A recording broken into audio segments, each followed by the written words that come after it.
오늘 함께 보실 말씀은 열왕기하 6장 15절에서 23절 말씀입니다.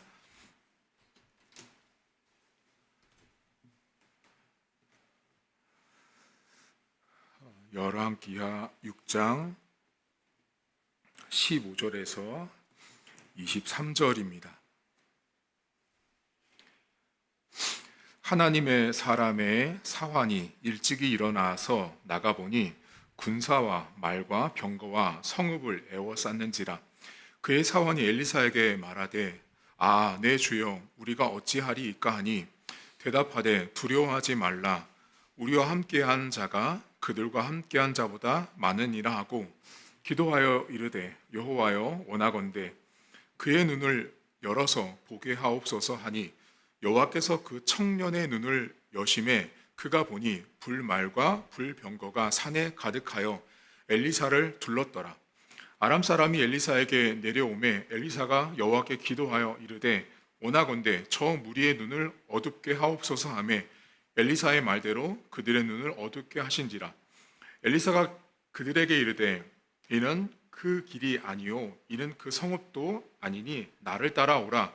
내가 너희를 인도하여 너희가 찾는 사람에게로 나아가리라 하고 그들을 인도하여 사마리아에 이르니라. 사마리아에 들어갈 때에 엘리사가 이르되 여호와여, 이 무리의 눈을 열어 보게 하옵소서 하니 여호와께서 그들의 눈을 여심해 그들이 보니 자기들이 사마리아 가운데 있더라. 이스라엘 왕이 그들을 보고 엘리사에게 이르되 내 아버지여, 내가 치리이까 하니 대답하되 치지 마소서. 칼과 활로 사로잡은 자인들 어찌 치리이까. 떡과 물을 그들 앞에 두어 먹고 마시게 하고 그들의 주인에게로 돌려 보내소서 하는지라. 왕이 위하여 음식을 많이 베풀고 그들이 먹고 마심에 놓아 보내니 그들이 그들의 주인에게로 돌아가니라.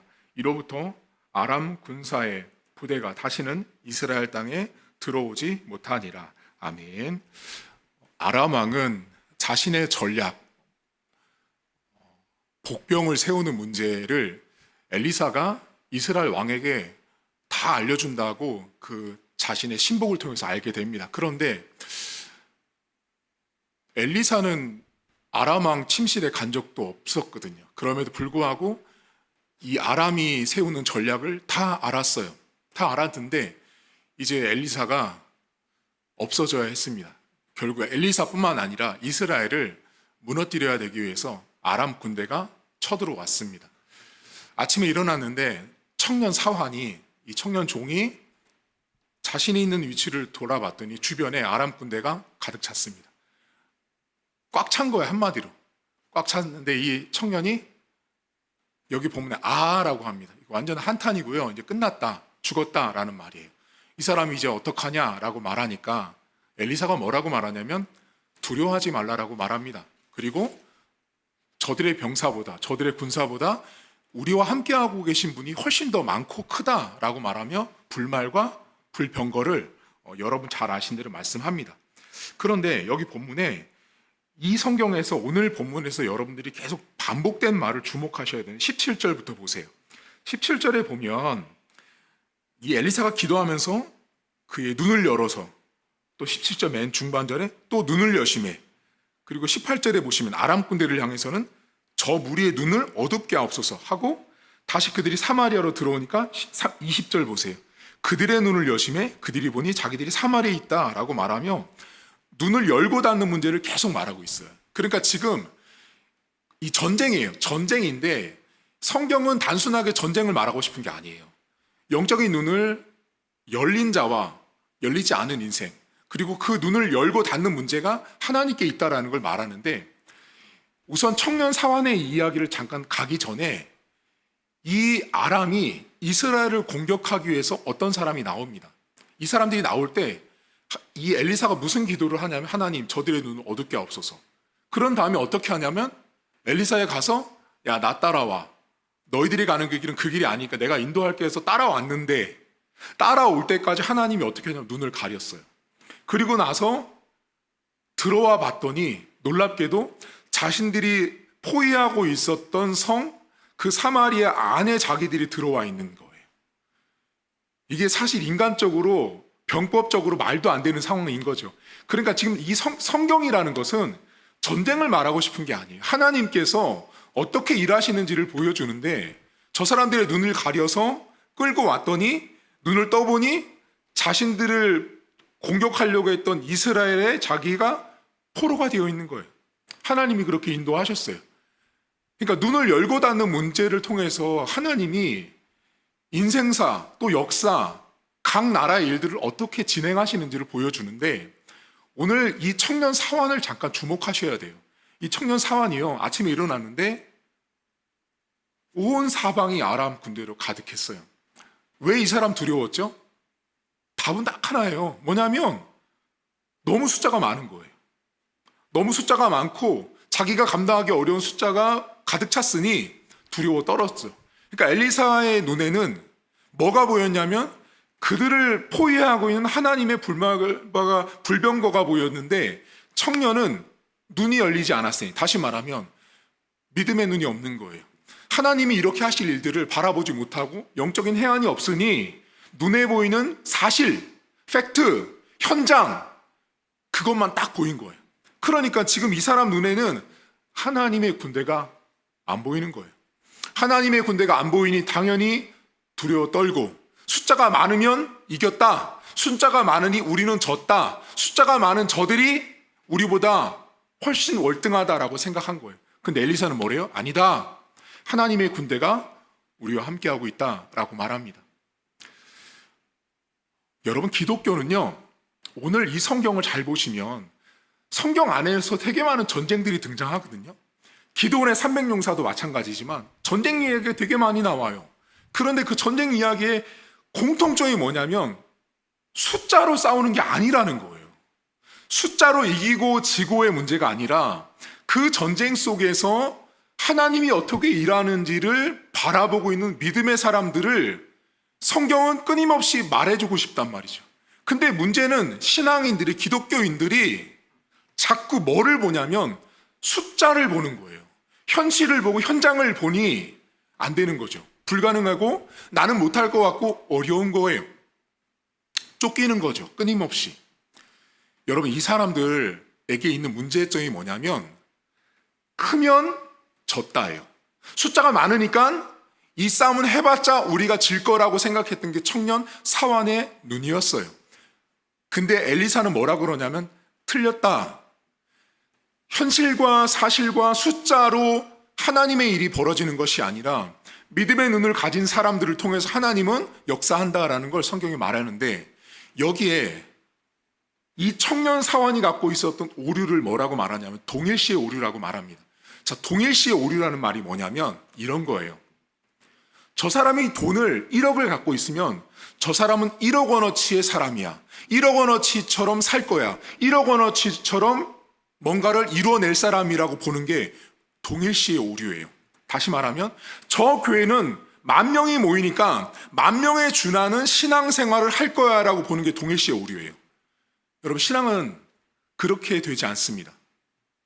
그래서 교회가, 제가 우리 성도들에게 끊임없이 말하는 게 뭐냐면 교회가 숫자를 말하면 말할수록 타락할 개연성이 100%예요. 왜냐하면 성경은, 기독교는 숫자의 종교가 아니라는 거예요. 이때 반드시 기독교인들이 해야 되는 게 뭐냐면 합리적 의심을 해야 돼요. 그게 의심이 뭐냐면 나를 의심해야 되는 거죠.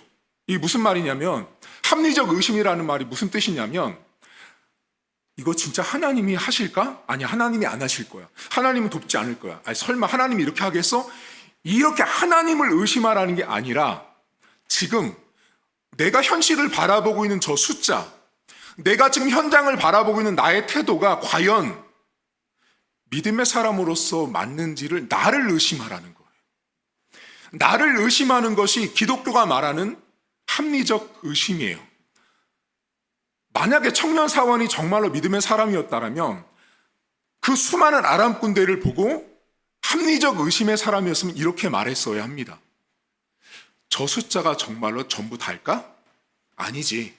저 숫자 이외에, 숫자 이면에 계신 하나님도 계실 거야 라고 질문하고 물어봤을 거예요. 근데 이 사람은 자신을 의심하지 않았어요. 여러분 신앙생활 하면서 자꾸만 여러분들을 의심하셔야 돼요. 저도 강단에 설 때마다 제가 설교를 준비하고 여러분들에게 말을 할 때마다 끊임없이 저에게 묻는 말이 뭐냐면 지금 너가 하고 있는 말이 가장 합리적이니? 너가 하는 말이 합리적으로 맞니? 틀리니를 물어보셔야 돼요. 여러분 오늘 이 엘리사와 사환 청년 아람 군대 이야기는 동일시에 오류를 하고 있는 교회 신자들과 성도들 교회들에게 일침을 놓습니다. 우리들은 끊임없이 내 눈앞에 보이는 현실적인 숫자와 상황에 함몰돼서 침몰합니다. 그리고 두려워 덜덜 떱니다. 어떡하지라고 합니다. 근데 하나님이 오늘 뭘 보여주냐면 숫자를 보지 말라는 거죠. 숫자를 보면 볼수록 인간은 나약하기 때문에, 연약하기 때문에 자신을 의심하지 않아요. 그리고 자신이 걱정하는 게 맞다고 믿어요. 내가 지금 보고 있는 판단이 옳다라고 믿는다라는 거죠. 여러분 만약 기독교가 숫자가 동일시돼서 크면 정답이고 크면 이긴다라고 한다면 주님은 작은 소자에게 물 한 그릇 주지 말라고 하셨을 거예요. 예수님처럼 가장 비합리적인 죽음이 어디 있어요, 여러분? 만약에 다수가 많은 것이 맞다면 왜 혼자 죽으셨어요? 여럿이 다 같이 죽으셔야죠. 하나가 기독교를 말한다라는 걸 이미 창세기부터 아브라함 한 사람, 요셉 한 사람, 다윗 한 사람, 사사들 각각의 한 사람, 바울 한 사람, 예수님 한 사람 다 하나씩 작은 것부터 시작했습니다. 여러분 삶에 오늘도 여러분이 볼 때는 목사님 너무 제 주변에 너무 숫자 큰 인간들이 많아요. 너무 숫자가 크고 너무 많은 것들이 나를 감싸고 나로 하여금 나를 의심하지 않게 합니다. 저들이 맞는 것처럼 보이는 거죠. 이 사환 청년처럼 아람 군대가 많은 것이 정답인 것처럼 느껴지는 거죠. 근데 성경은 그것이 틀렸다고 말하고 있거든요. 하나님의 군대가 훨씬 더 크다. 여러분 우리 교회가 제가 지금도 단 지금까지 한 번도 의심하지 않고 불안하지 않은 것이 있습니다. 우리 교회를 하나님이 보호하신다는 거예요. 그걸 저는 한 번도 의심한 적이 없고, 그러니까 성도님들 생각해 보세요. 지금 아침에 이 새벽에 오셔서 피곤한 우리 박 집사님, 박영철 집사님 지금 오늘 출근하셔야 되고 멀리까지 가셔야 되는 상황이에요. 그럼에도 우리 박영철 집사님 이 새벽에 나오셔서 지금 새벽 기도를 저랑 하고 있단 말이죠. 근데 제가 이 새벽에 와서 여러분 생각해 보세요. 지금 5명도 안 되고 10명도 안 되고 20명, 100명도 안 되는 숫자를 가지고 설교하지만 제가 어디 저의 모습에 불안함이나 염려나 근심이나 걱정이 있습니까? 왜냐하면 저는 확신하거든요. 하나님이 우리 교회를 세우시고 돌보신다라는 사실입니다. 제발 숫자로 보지 마십시오. 돈이 없어도 됩니다. 내 자식이 성공하지 못해도 돼요. 내 자식이 남들이 뭐라는 세계 랭킹, 국내 몇위 랭킹 대학에 가지 않고 직장에 다니지 않아도 괜찮습니다. 믿음의 사람들은 그렇게 숫자로, 서열로, 계급으로 세상을 보는 것이 아닙니다. 오늘 여러분을 합리적으로 의심하십시오. 내가 생각하는 숫자가 틀릴 수 있다는 것입니다. 내가 바라보는 숫자와의 개념이 틀릴 수 있다는 걸 기억하셔야 돼요. 또한 동일시의 오류를 제발 좀 범하지 마세요. 하나님은 절대로 사이즈와 규모와 숫자로 목사를 판단하지 않는다는 거예요. 여러분 만약에 그렇게 하나님이 목사를 판단한다면 아프리카 오지, 밀립, 무슬림 지역의 선교사님들, 농어촌 교회 목사님들, 평생을 10명 가지고 목회하시다가 돌아가시는 목사님들은 모두가 다 동일시의 오류로 친다면 적으니까 실패자인 거예요. 하나님은 그렇게 교회와 성도들을 바라보지 않습니다. 우리 모두는 다 하나님 앞에 믿음으로 오늘을 바라보셔야 돼요. 오늘 밖에 나가시면 어쩌면 여러분 삶에 많은 아람 군대가 진을 치고 여러분들의 마음을 흔들 수 있어요. 너무 많은 것 때문에 또는 너무 적은 것 때문에 내 가슴이 철렁거리고 두려움에 떨 수 있어요. 하지만 그때마다 엘리사가 말했던 저들의 숫자보다 우리와 함께하고 있는 숫자가 훨씬 더 많다, 훨씬 더 크다라는 믿음을 가지고 오늘을 살아내는 인생이 크리스찬입니다. 제발 숫자로 판결하지 마시고 숫자와 양으로 질을 따지지 마십시오. 여러분 기독교인들 중에 가장 못된 기독교인들이 있습니다. 양과 숫자가 질을 결정한다라고 말합니다. 틀렸습니다. 기독교는 양으로, 숫자로, 횟수로 질을 말하는 종교가 아닙니다. 하나님이 그렇게 만약에 양과 숫자로 생각했다면 수만 명의 이스라엘 백성들을 모세가 끌고 나올 때 모세 한 명으로는 합리적이지 않잖아요. 말도 안 되잖아요. 그게 어떻게 양과 질로 따질 수 있어요? 더 많은 병사들이 이끌 수 있는 모세 같은 사람을 수백 명을 배치시켰어야죠. 기독교는 양과 질로 따지는 종교가 아니라 믿음의 종교인 것입니다. 내 눈이 열려서 아람 군대만 보일 것이냐, 아람 군대와 싸우실 하나님의 군대가 보일 것이냐, 그것이 바로 믿음의 눈입니다. 제가 오늘도 양과 질로, 숫자로 교회와 현실과 가정과 삶을 바라보지 마십시오. 이제 명절인데요. 명절에 되면 성도님들 가운데 이 숫자와 씨름하는 분들이 좀 있어요. 그게 뭐냐면 제가 늘 목회하면서 들었던 고민들이 있어요. 목사님, 이번 명절에 누구누구를 만납니다. 이번 명절에 이만큼의 어떤 물질이 들어갑니다. 이건 기독교인 보면 모두가 다 고민하는 고민이에요. 그때마다 어떤 고민을 하고 있냐면 어디까지 할까요? 얼마를 할까요? 이게 다 고민이에요. 모든 성도들의 고민이었어요, 저한테. 그럼 저한테 와서 어떤 분들의 고민이 있었냐면 목사님, 제가 여기 이분한테는 3만 원 하고요. 이분한테는 5만 원 하고요. 이분한테는 5개 하고 저분한테는 10개 하고 숫자 때문에 힘들어 하시는 거예요. 여러분, 신자는요, 그냥 똑같이 하세요.